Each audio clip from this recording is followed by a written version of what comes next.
Hello student, ACC study one में आपका स्वागत है।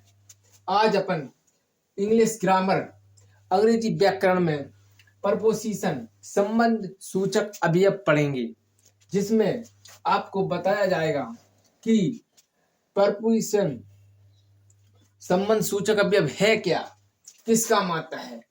प्रपोजिशन प्रपोजिशन उस वर्ड को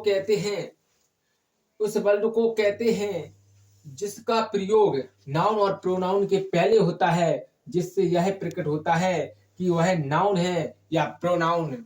जिस वस्तु या वस्तु के लिए आया है उसका किसी दूसरे वस्तु के साथ क्या संबंध है। जैसे this book is on the table, यह पुस्तक मेज पर है।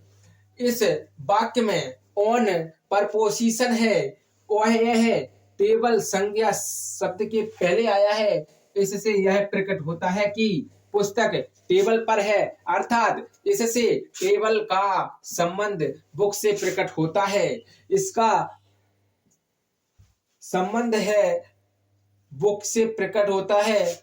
जिसका प्रयोग प्रपोजिशन उस वर्ड को कहते हैं जिसका प्रयोग नाउन और प्रोनाउन के पहले होता है, संज्ञा सर्वनाम से पहले होता है, जिससे यह प्रकट होता है वह नाउन या प्रोनाउन जिस मनुष्य या वस्तु के लिए आया है।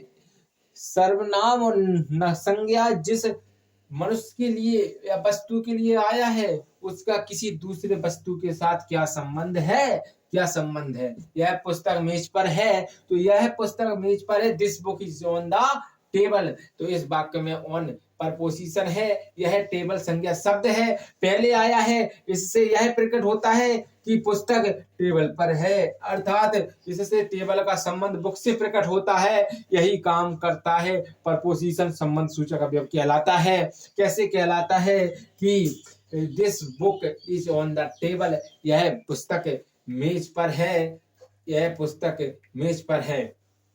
तो इस वाक्य में प्रपोजिशन ऑन क्या है, यहाँ पर ऑन देखने को मिल रहा है। ऑन क्या है, ऑन प्रपोजिशन है, संबंध सूचक अवयव है, और यह टेबल संज्ञा शब्द के पहले आया है।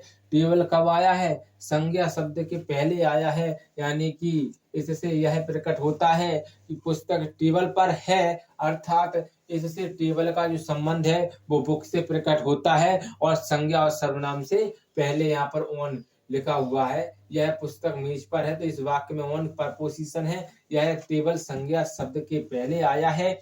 इससे यह प्रकट होता है कि पुस्तक टेबल पर है, अर्थात इससे टेबल का संबंध बुक से प्रकट होता है। ऐसा ही वीडियो देखने के लिए हमारा चैनल सब्सक्राइब करें। धन्यवाद।